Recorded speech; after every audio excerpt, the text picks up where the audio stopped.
My name's Mark, and I've carried this memory with me for over a decade now. I've never been able to shake it off. I was 16 at the time. My parents had gone out of town for the weekend to visit my grandmother, and I had insisted on staying home. I wanted to prove I was responsible enough to handle myself, and, truth be told, I just wanted the house to myself. No curfews, no nagging. Just freedom. We lived in a fairly quiet neighborhood on the edge of town. Our house sat near a patch of woods, the kind of woods that always felt alive at night, like they were holding secrets they didn't want to share. That Friday night started out normal. I ordered pizza, played video games, and texted with friends until my phone battery died. By midnight, I decided to head upstairs to my room. I wasn't tired, but I figured I'd at least lay down. That's when everything started to unravel. It began with tapping. I had just crawled into bed when I heard it, soft, deliberate taps against my bedroom window. At first, I thought it might be tree branches brushing against the glass, but that didn't make sense. My room was on the second floor, and the nearest tree was too far away to reach the window. I sat up, straining my ears. Tap, tap, tap. I tried to laugh it off, telling myself probably a bird or maybe the wind blowing something around. But when I pulled back the curtain to look, my stomach dropped. Because there was nothing there. Nothing that could have been there. Just the glass. And darkness beyond it. I told myself I was being paranoid, so I turned off my lamp, crawled back into bed, and shut my eyes. But not even 5 minutes later, I heard it again. Tap, tap, tap. Only this time it was louder. More insistent. I grabbed my phone and used the flashlight to scan the window. That's when I saw it. A face. Pressed right up against the glass. It wasn't illuminated fully, but I could make out pale skin, wide, unblinking eyes, and lips curled into a smile that didn't look human. The kind of smile that was stretched too far, like the skin around it might tear. I yelped and dropped my phone onto the carpet. When I scrambled to pick it up again and pointed the light back at the window, the face was gone. But the condensation from its breath was still there. A foggy circle smeared against the glass. I was shaking all over, my heart pounding so hard I could hear the blood rushing in my ears. I dialed my mom, but of course she didn't pick up. It was nearly 1 a.m. and she was probably asleep at my grandmother's house. I thought about calling the police, but what was I supposed to say? "Excuse me, officer, there's a smiling face at my window?" They'd think it was a prank call. I decided I'd go downstairs, double-check the doors and windows just to calm myself down. Maybe if I convinced myself the house was secure, I'd be able to sleep. So, flashlight in hand, I crept down the staircase, every creak of the wooden steps making me flinch. When I reached the living room, I checked the front door, still locked. The back door locked too. All the windows latched. Everything secure. I let out a shaky laugh, whispering to myself, "See, Mark? You're fine. You're just letting your imagination run wild." And that's when I heard it again. Not from upstairs this time. From the kitchen. Slow, deliberate tapping against the sliding glass door. I froze, my entire body trembling. The kitchen was only a few feet away, and I could see the outline of the sliding glass doors from where I stood. Tap, tap, tap. It was the exact same rhythm as before.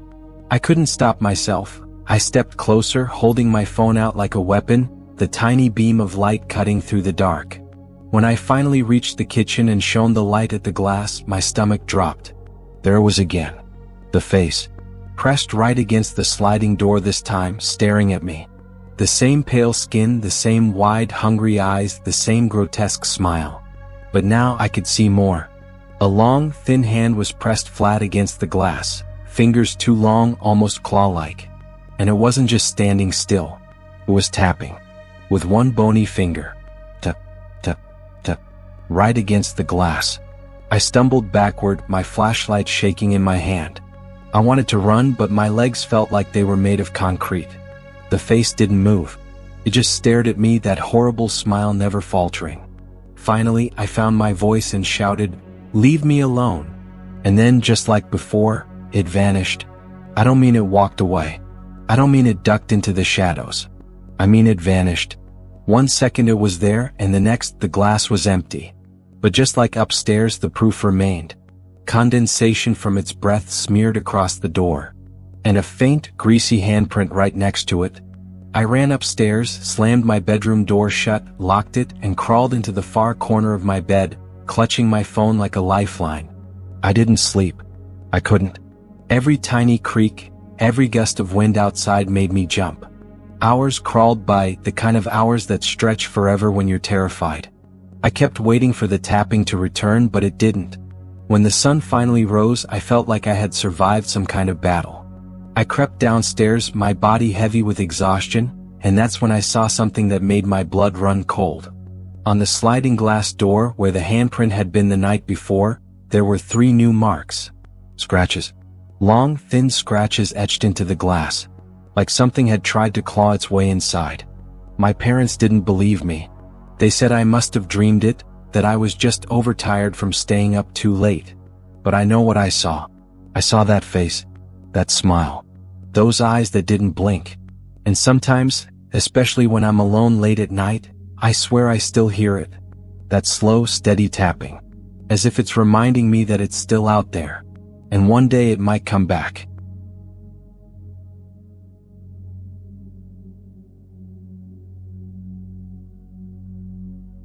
I've never been much for horror.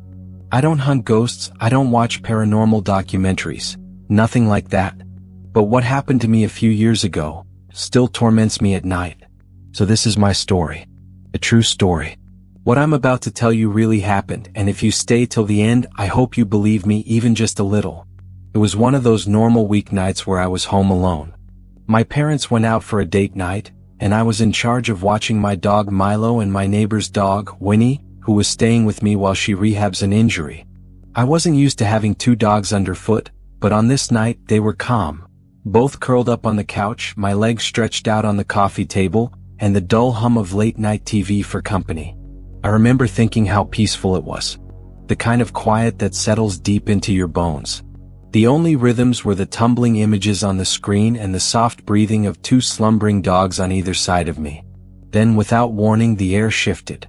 Milo's ears perked up. Winnie's tail twitched. I looked at them, confused, then looked at the TV, trying to place what had startled them. I heard nothing unusual. Just the show's background noise and the muffled hum of streetlights outside. But the dogs weren't safe. They both sat up rigidly, heads tilting toward the kitchen door across the living room. I shushed them, but they didn't budge. Their low growls rumbled from deep in their throats. I followed their gaze. Across the dark room, the kitchen door was slightly ajar. The hallway light beyond was off, making everything look flat and sad. But it didn't feel empty. Something was there. Something just beyond sight. I tried to pretend it was a trick of the light or my dogs reacting to something outside. But when I let that thought pass, another feeling pressed in, like the hair on my neck had been yanked upward. I dragged myself off the couch. My heart pounded so loud I could barely hear my footsteps. Every inch toward the kitchen felt like I was walking underwater. The closer I got, the more the silence seemed to chase me. Then, right when I reached the kitchen threshold, crash. The sound rattled through the silent house. The clatter of heavy pots and pans swinging off their hooks and smashing onto the noisy tile floor. That kind of crash you can't predict. Nails on a chalkboard kind of shocking. I whipped my head toward the noise, breath caught, muscles tensed. There was no breeze, nothing that could have knocked them down. The window blinds were steady. No draft. No parent. No intruder. Just steel and porcelain and my 2 dogs staring at the chaos as still as statues. I squeezed my eyes shut and whispered, "What the hell?" When I opened them again, the pile of fallen pots lay in a mess, but the rest of the kitchen appeared untouched. No swinging door. No swinging hand. The only unsettled pieces were the broken fragments on the floor. I stumbled back into the living room. My heart felt like it was trying to escape my chest. I grabbed my phone, called my parents, tearing through the text message until my dad finally answered. "Dad, something just crashed in the kitchen. Pots and pans, like they just fell off the hooks." My voice cracked with disbelief. "Can you come home? Now?" He tried to be calm. "Are you sure? It was probably just a loose hook. I'll head back right away." But I wasn't staying to test that theory. I scooped up Winnie in one arm and Milo in the other, trying to stay calm. But then, the kitchen light flicked on. Everything froze. My eyes darted to the kitchen. The overhead light was dead still, but someone had turned it on. I didn't need to see a shadow to know I wasn't alone. My hand shook. I practically tripped over the coffee table, fleeing into the hallway. Moments later, my parents were back inside. It felt like they appeared in a flash, their faces pale. I didn't even need to tell them. They saw the pots. They saw the dogs. The police came next. They checked. Floor, windows, security camera footage. Everything. Nothing. No footage. No fingerprints. No signs of anyone entering the house. They blamed gravity, faulty hooks. I don't. Because when we searched the kitchen afterward, amid the broken pieces, we found something odd. Tiny, scratch-like claw marks etched into one of the hooks, like it had been dragged violently as the object came off. And one of the pots had a single drop of fresh blood. No rust, no sign it had been there for long. I don't know what happened that night. I've thought about it every day since. Dogs don't freak out unless they see something we don't. Pots don't fall on their own. Lights don't flicker on by themselves. But assuming rational answers can't explain it, that night plays on an entirely different track. I still sleep with a night light on, and every so often at night, I'll hear a faint clink in the kitchen. I don't go down to check.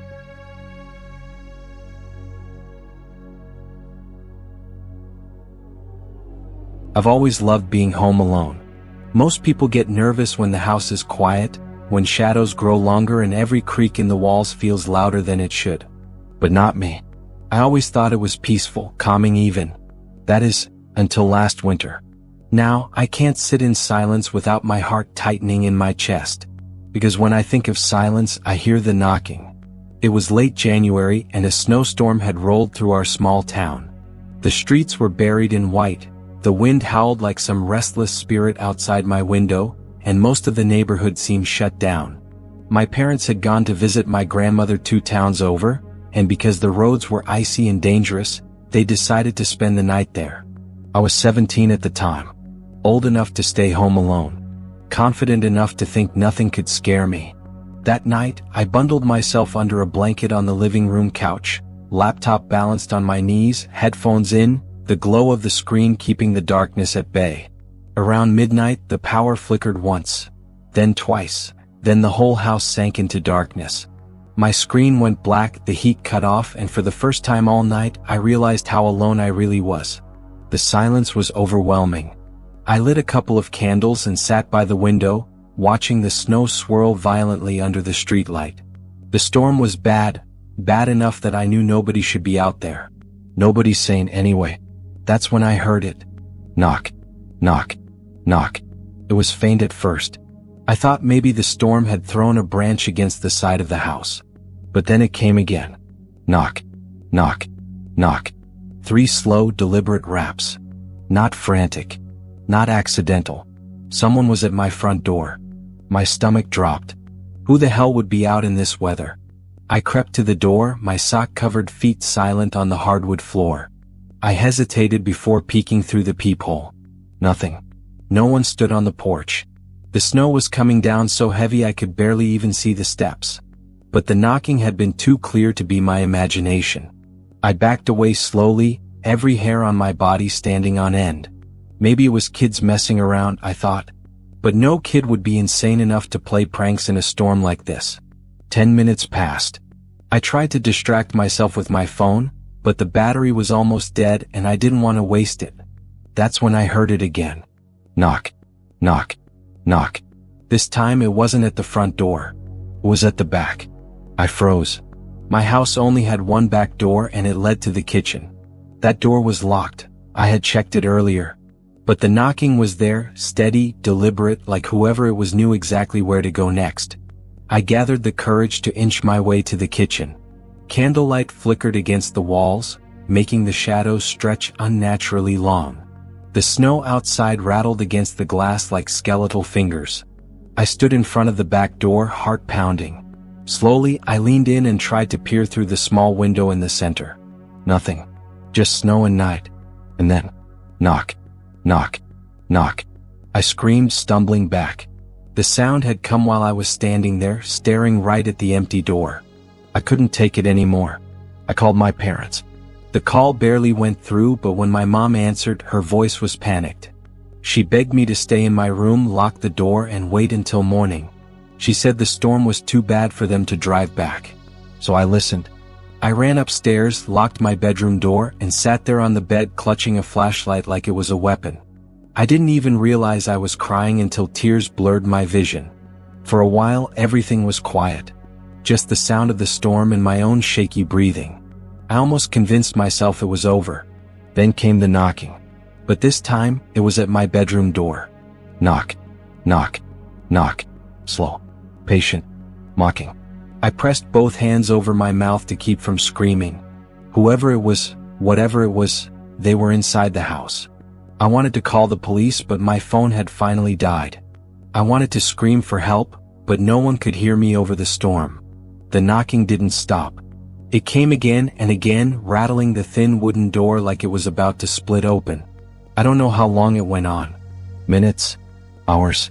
Time didn't matter anymore. I curled up on the floor beside my bed, flashlight still in hand, waiting for the door to burst open. But it never did. At some point, exhaustion took over and I passed out. When I woke up, the sun was shining weakly through my curtains. The storm had ended.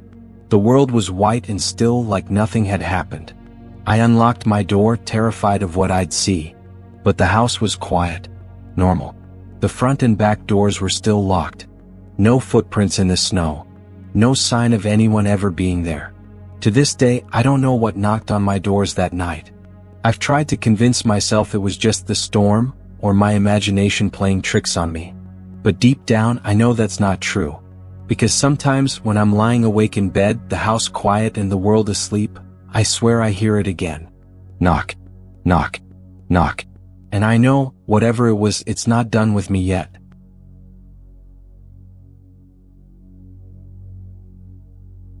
I don't usually tell people this story because most of them roll their eyes or tell me I must have imagined it. But I swear to you, on everything I love, that what I'm about to share with you really happened to me.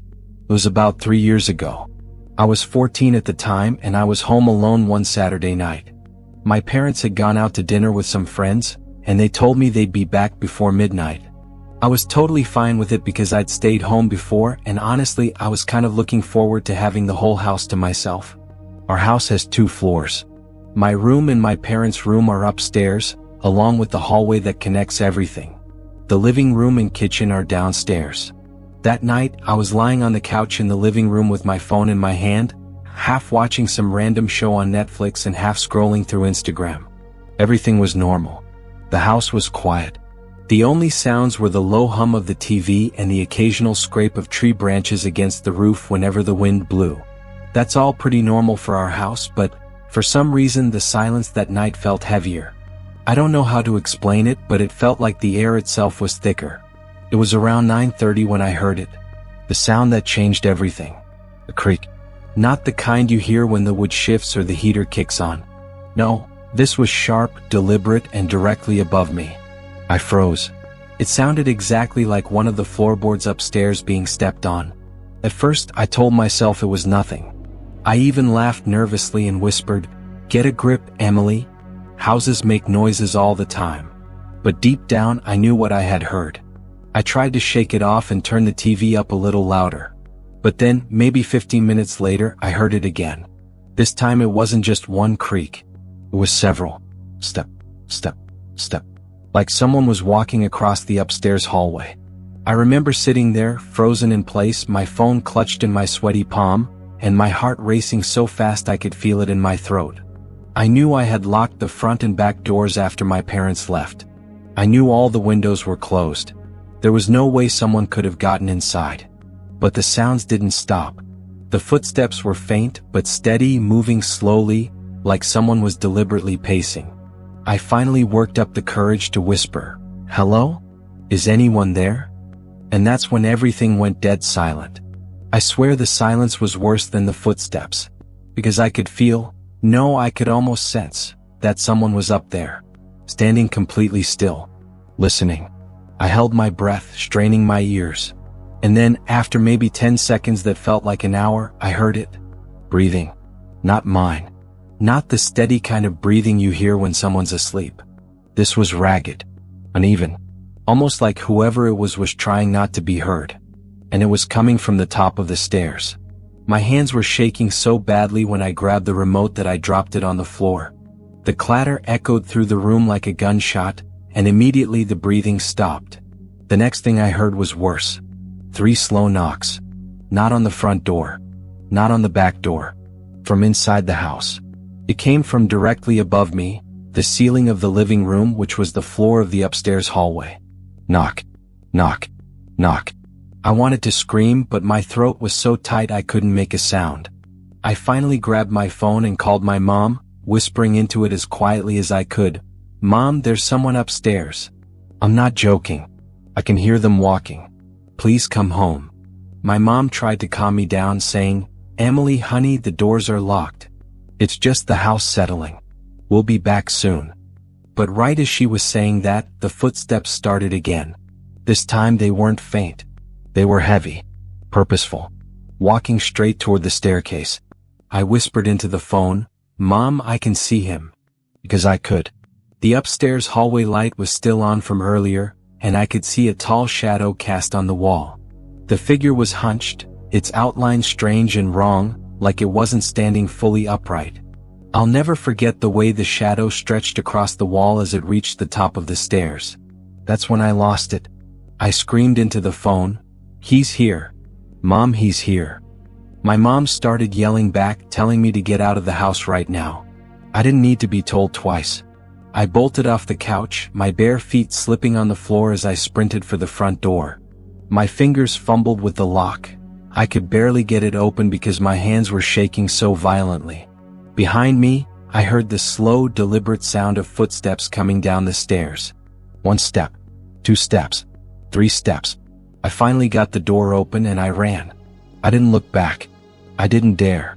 I sprinted across the street to my neighbor's house and started pounding on their door like a maniac until they let me in. The police came within 10 minutes. They searched the house top to bottom. They looked in closets, under beds, even the attic. And they didn't find anything. No forced entry. No footprints. Nothing. They told my parents it was probably my imagination. Maybe I had fallen asleep and dreamed part of it. But I know what I saw. I know what I heard. And when I went back into the house the next morning, I saw something that no one could explain away. At the top of the staircase, carved into the wall just above the railing, were 3 long, jagged scratch marks. Fresh. Like something with claws had dragged them there.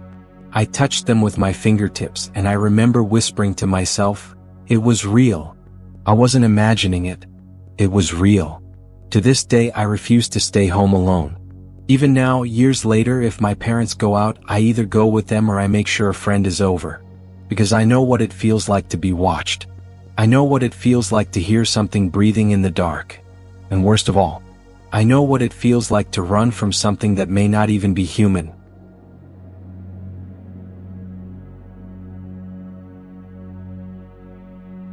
I've been scared before in life. Haunted houses at Halloween, dark alleys at night, the normal stuff.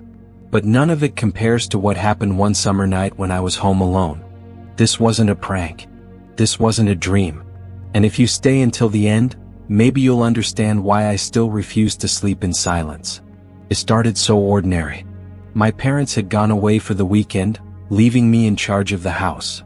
I was 17 then, and like any teenager, I relished the idea of having the whole place to myself. The house wasn't huge, just a 2-story home on the edge of town, but it always felt safe. That night, I'd done the usual. Locked all the doors, double-checked the windows, turned on a few lights so the place didn't look too dark from the outside. I made myself some popcorn, sat on the couch with my laptop, and started scrolling through YouTube. The house was quiet, unnervingly quiet. But quiet never bothered me before. Around midnight, I decided to head upstairs. I left the TV on low just for background noise and trudged up to my room. That's when it began. I was halfway down the hallway when I heard it. A voice. So, it wasn't loud. It wasn't a scream or a whisper. It was just casual. As if someone I knew was calling me from downstairs. Hey. So, I froze. At first, I thought maybe I had left a video playing on my laptop, some ad or clip that happened to say my name. But no, That wasn't it. This was a voice I recognized. It sounded exactly like my mom. I tried to laugh it off. My parents weren't due back for 2 days and I had seen them leave with their luggage. There was no reason, absolutely none, that my mom should be downstairs. I leaned over the banister, looking toward the living room. Nothing. Just the blue glow of the TV casting faint shadows across the walls. I told myself I was tired, maybe hearing things, so I went into my room, shut the door, and sat on the edge of my bed. And then, it happened again. This time clearer. "Sam, come downstairs." My blood went cold. It was unmistakable, the same tone, the same cadence. My mother's voice. But she wasn't home. She wasn't anywhere near. I grabbed my phone, dialed her number with shaking hands. She answered groggily, the background noise clearly a hotel room, not my house. "Mom, did you just call my name?" I asked. Confused silence. Then, "No, sweetheart." "What? Is something wrong?" I lied, told her I was fine, but my heart was hammering so hard I thought it would split my chest. Because even as I spoke to her, the voice called again from downstairs. This time it was angry. I didn't go down. I couldn't. Every instinct in my body screamed, "Don't go." Instead, I locked my bedroom door, turned on every light, and sat awake, waiting for the dawn. I must have dozed off at some point because the next thing I remember was waking up to the sound of footsteps in the hallway. Slow, heavy, deliberate. They stopped right outside my door. And then, a knock. 3 sharp raps. I held my breath so long I thought I'd pass out. Whoever or whatever it was didn't try to force the door. After a few minutes, the footsteps retreated down the hall. I never slept again that night. The next morning, in the safety of daylight, I crept downstairs. The air felt heavy the way it does before a storm, but the house was still. Everything seemed normal. Until I reached the kitchen. On the counter, written in condensation as if from a wet fingertip, was one word. "Come." I stood there shaking, staring at the letters that slowly evaporated in the morning sun. That was the last straw. When my parents came back, I told them everything. At first, they didn't believe me until my dad admitted something. The same thing had happened to him once before. He said he'd been home alone late at night years ago, and had heard my grandmother's voice calling him from the basement. My grandmother had died 2 years earlier. He had never told anyone because he thought people would think he was losing his mind. But we both knew now. It wasn't coincidence. Something in that house likes to mimic voices. And it wanted us to follow. I don't live there anymore. I moved out as soon as I could. But sometimes when I'm alone in my new apartment, I swear I hear it again. That voice. My mom's voice. My dad's voice. Even my own voice. Calling me. And I wonder, what happens if one day I finally answer? So, if you're hearing this and you've ever experienced something like it, you're not alone. And if you want more true encounters like this, stories that blend fact with the unexplained, don't forget to subscribe to Dark Whispers. Because sometimes the scariest voice you'll ever hear is the one that sounds the most familiar.